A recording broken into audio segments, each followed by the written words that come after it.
Peace, peace.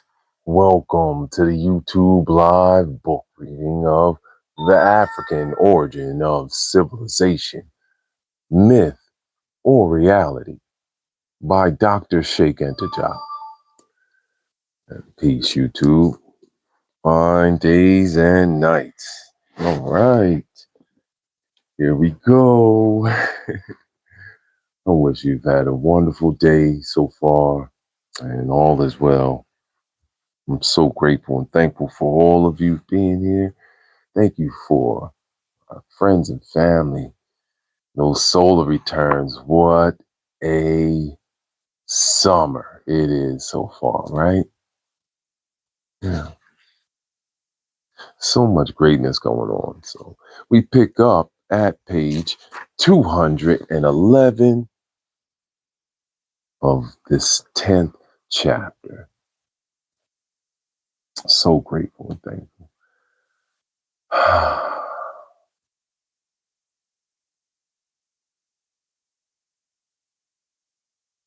All right.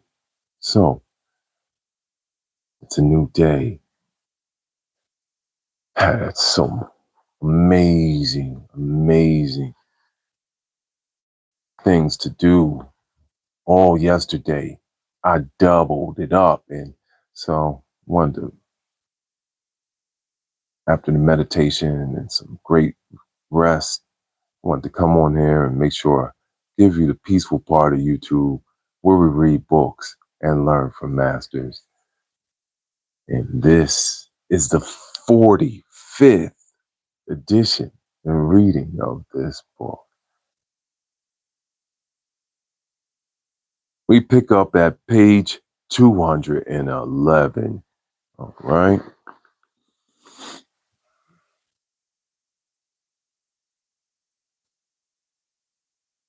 Up there at the top, middle, is where we pick up.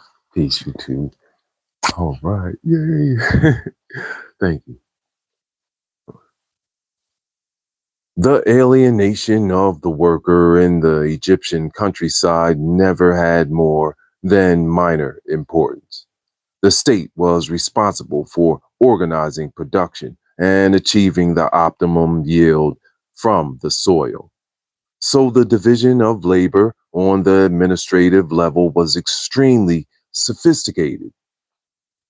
It is hard to imagine today the technical efficiency that the Egyptian state organization had attained, facing the threat of the Asiatic hordes and Indo-European barbarians. For a long time, Egypt was saved by the head start it had made in the field of organization. This enabled it to recover with surprising speed after an invasion or a period of anarchy. Thank you so much for being here. High is heart love. Fine days and nights. Awesome.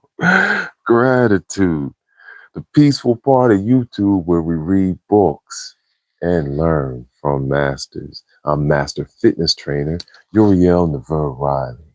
Thank you so much. We are reading The African Origin of Civilization, Myth or Reality. And we're now in the 10th chapter.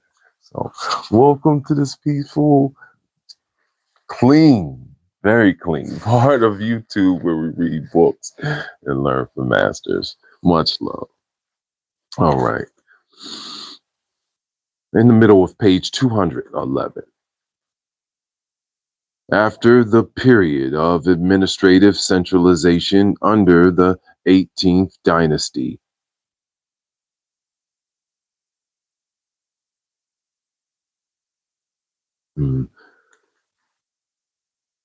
let's go back a couple lines. I just want to make sure that you get this. All right. Yeah. Because facing the threat of the Asiatic hordes and Indo-European barbarians for a long time, Egypt was saved by the head start it had made in the field of organization. This enabled it to recover with surprising speed after an invasion or a period of anarchy. After the period of administrative centralization under the 18th dynasty, the monarchy again took the path of absolutism. This phase was inaugurated by Amenophis, Akhenaten, Amenophis IV, be clear, who first sponsored official monotheism to make it the universal religion of an empire that had itself become universal. Though his religious reform failed, his absolutist policy survived and was consolidated under the 19th dynasty with the deification of Ramses II. Meanwhile, at the end of the reign of Amenophis and under Horemheb, Egypt was faced with social conflicts of great scope. These were created by the excesses of bureaucratic agents, the crushing weight of taxation, and the poverty of the people. Yeah, that will do it, right? We learn that from what we're going in this capitalist society. Yeah, and they were saying it back then. Oh, peace, highest heart, love. Thank you. We are reading The African Origin of Civilization, Myth or Reality. So we got anthropology, history, linguistics, even talks metaphysics. Uh, there's so much wisdom in these readings, and so wish you enjoy. And thank you for being in this peaceful part of YouTube. We're pushing towards 700 subs on this peaceful part of YouTube where we read books and learn from masters. Divine days and nights. Highest heart, love, and welcome. Meanwhile, at the end of the reign of Amenophis and under Horemheb, Egypt was faced with social conflicts of great scope. These were created by the excesses of bureaucratic agents, the crushing weight of taxation, and the poverty of the people.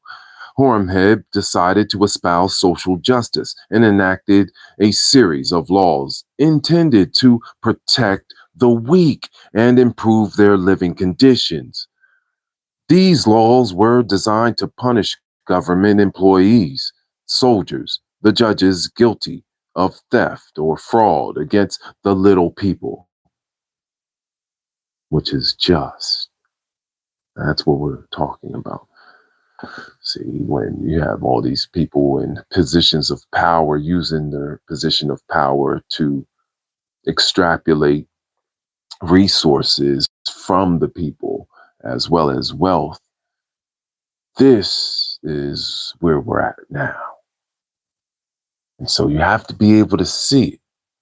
If someone's just sitting on abundance, abundance, abundance, and not giving anything out to people, not sharing that, that causes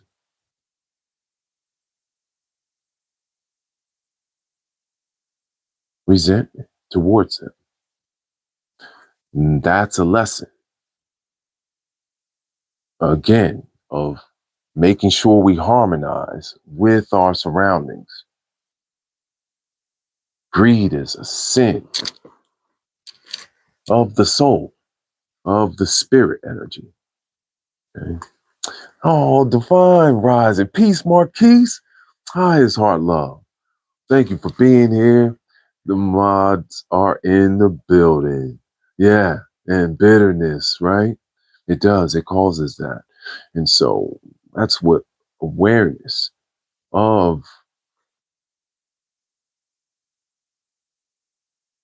what is demoralizing, to others. That's an awareness that only comes with an empathetic and open heart. Yeah.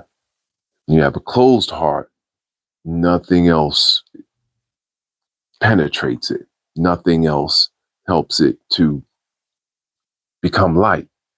A closed heart becomes heavy. We want to keep our heart light. All light, live from the light, reading books. Here we go. Thank you for being here and shining light on that, Marquise. Divine days and nights. Love to all our friends and family that have solar returns too, right? We'll sing I love you to them. Have a glass of love water at the end of this reading. Mm-hmm. Mm-hmm. To protect a little. But the reforms had only a temporary effect. With the deification of Ramses II, feudal privilege and royal absolutism reappeared. The clergy recovered its former prerogatives as at the time of the Sixth Dynasty. The temples again profited from immense holdings, endowed with immunity, which empowered them to dispense justice to their tenants. Perry in the first chapter, page 21. At the same time, they received tens of thousands of Aryan slaves branded with hot iron, branded within hot iron. These were the only cases of a slave labor force in Egypt for large scale productions. Ramses II and his father, Seti I, founder of the 19th dynasty, did not belong to the original Egyptian nobility. They owed their accession to the throne to the arbitrary choice by Horemheb himself, a ranking Egyptian army officer, before becoming pharaoh of an officer in the foreign war chariot corps as his successor, Ramses I, the latter's grandson, Ramses II, distributed plots of land to the professional army that he had created. It became a privileged corpse. The end of the reign of Ramses II and that of Ptah witnessed great migrations of peoples that upset the ethnic balance around the Mediterranean and in Western Asia, circa 1230 BCE. Ptah conquered the first large coalition of Indo-Europeans led by Mereri. We have seen another group, probably the Etruscans, under Aeneas, settled in Italy. These were the same ones who had joined the Libyan coalition defeated by Ptah. On the Egyptian inscriptions, they were designated by the name Tertia. After the defeat, the survivors followed the coast of Cyrenaica as far as Queen Dido's Carthage, or traveled there by an open sea. In any event, according to the ancient tradition related by Virgil, it was probably after the detour that Aeneas and his men, the Etruscans, reached Italy. Herodotus ascribes the same Asian origin to the Etruscans, who were perhaps the survivors of the destruction of Troy by the Achaeans. Only a few decades separate the fall of Troy, with 1290 BCE, and the Great Dorian Drive. So the Tertia could certainly have left Asia Minor either during the siege of Troy or a few years later with the Dorians. Peace, divine days and nights. Thank you so much for being in this peaceful part of YouTube. We're at page 212 here. All right. In the middle.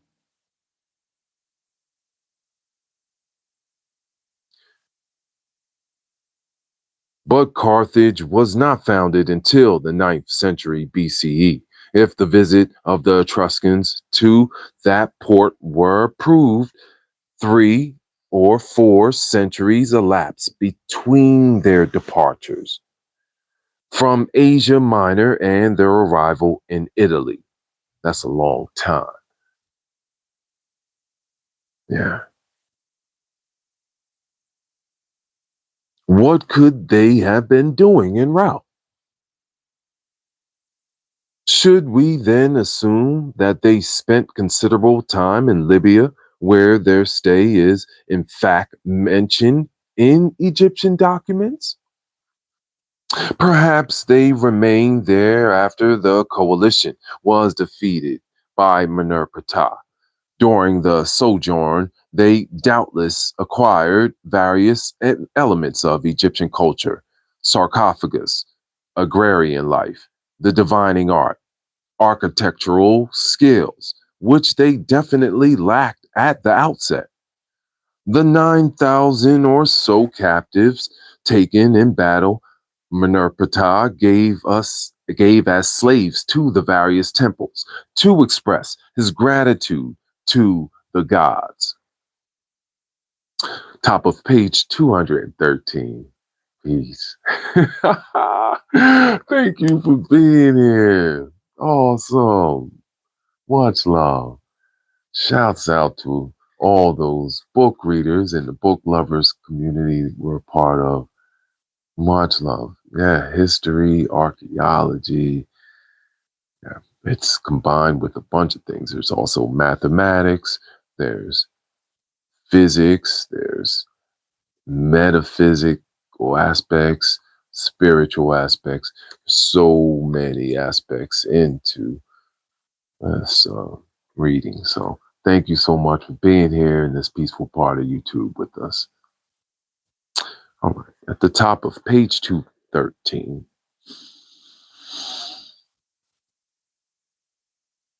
So it was a prisoner of war transformed into a slave, chained and branded, that the white man first entered Egyptian civilization. Careful study of the documents could lead to no other conclusion. One may pretend to be ignorant of these facts, but they are indestructible. The white man contributed nothing to Egyptian civilization any more than Black Africa today contributes anything to modern technical civilization.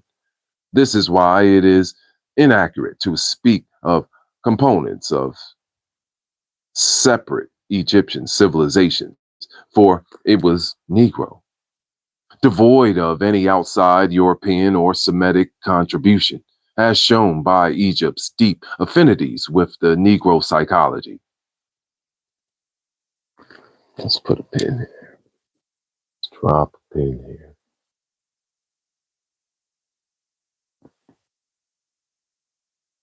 So grateful.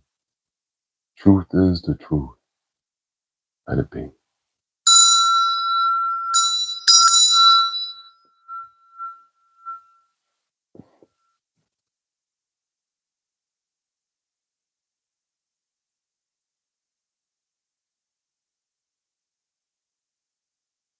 Like I had said in a previous reading from this book, there's no doubt about it.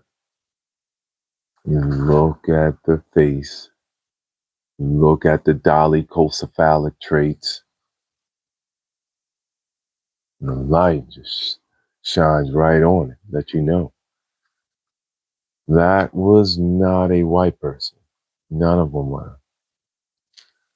I mean, even if you want to look at some of the features on it, it just tells the truth. And once you can see that truth,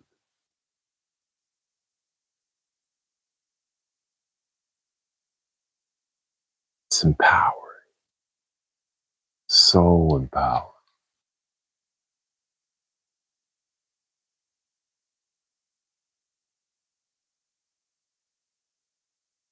If you want to believe otherwise, you want to stay confused. So that's why I read these books for you. So you have foundations of facts to draw from to make your experience more enlightening, a little bit cleaner, a little bit more well adapted, because when you have the wisdom, you can discern so much better. So that's why I always say you have restraint, you gain discipline. It's a way of looking at how to exponentially raise an honorable part of your being and existence. You know, when our creative hand starts to getting going, it's going to be a reflection of our inside. So their art is stood for thousands, millennia. And if you get it wrong, you're going to be guessing. If you listen to the facts, that pathway just lights right up. Lights right up for us. Definitely. I'm so grateful and thankful. All right.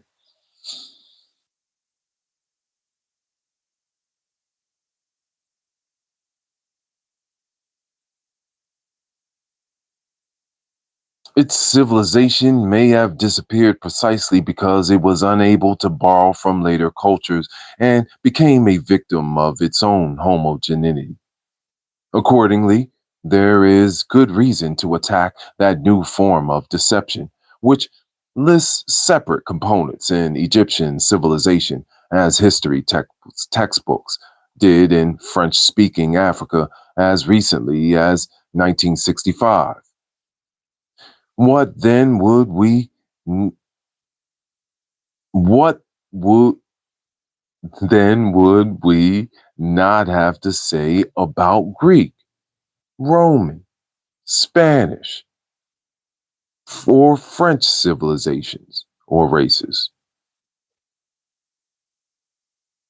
Here again, we detect the tendency to dissolve Black African historical consciousness in the fragmentation of minute details.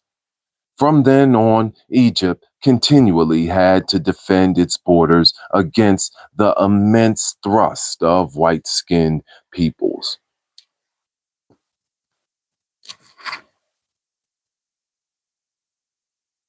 Yeah, this is key right here. I'm going to read this again. From then on, Egypt continually had to defend its borders against the immense thrust of white skinned peoples from the north, from the sea, and from the east. After his victory over the Libyans west of the Delta, Ptah set out on an expedition to pacify Palestine, where the first migratory wave of sea peoples had arrived. A passage inscribed on the Stela of Israel, quoted by Perini, described those events. Incidentally, this was the first mention of the name Israel in history. 1222 BCE.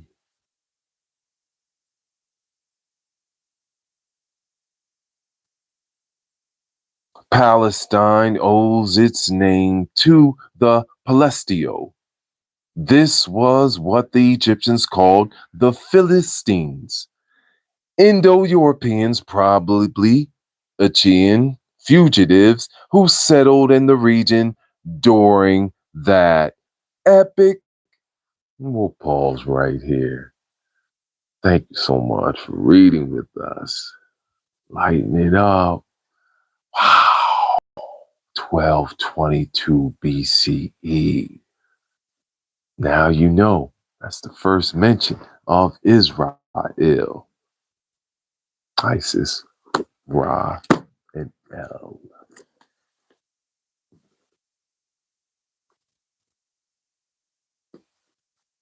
First Trinity. Well, in our new religious age, that's what they stand for, you know? And you start to see these patterns when you look at the names, like osmosis.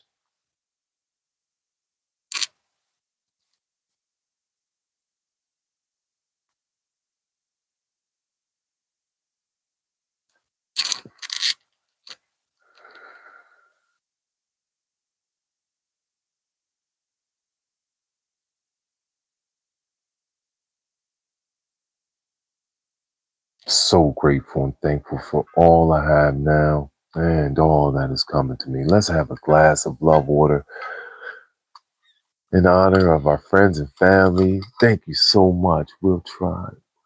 Keep going forward and shine. Thank you so much. Glad you're doing well. Sending you love. Yeah, I've been praying a lot, man. Oh, so I've been really getting it in, and so much greatness has been happening. Look at that. Oh, highest heart love. Yeah. So I was working all yesterday and today going at grocery giveaway, South LA Cafe.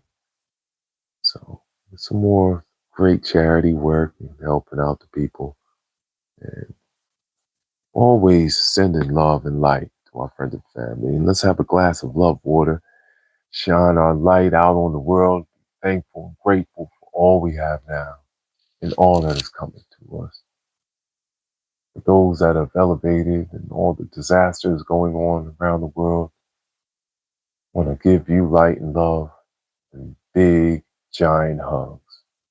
I love you.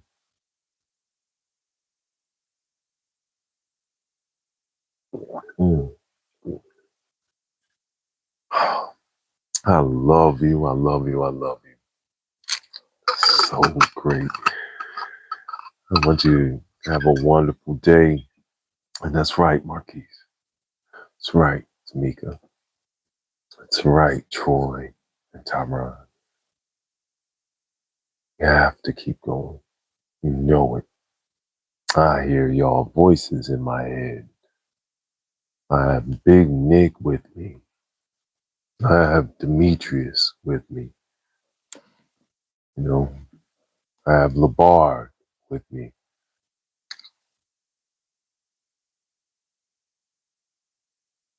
Mm-hmm. Love you.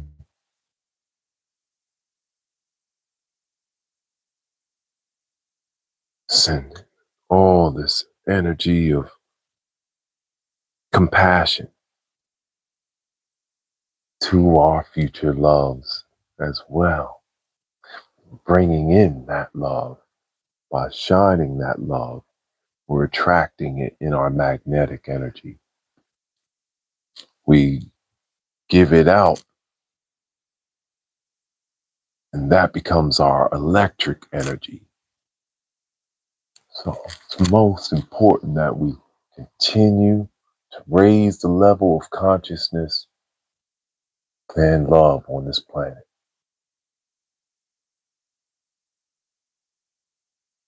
So grateful and thankful. Thank you for breathing with me. Thank you for reading with me in this peaceful part of YouTube. Now let's sing I love you to our friends and family and all those solar returns today, Divine Wednesday. And have a wonderful, wonderful, wonderful evening. All right. We're going to the Ruby Cloud. First time in a while. We're going to the Ruby Cloud, okay? So, highest heart love. Ay, ay, ay, ay, ay. Love, love, love. You. Ay, ay, ay, ay, ay, ay, ay. Love, love, love, love, love, love. You.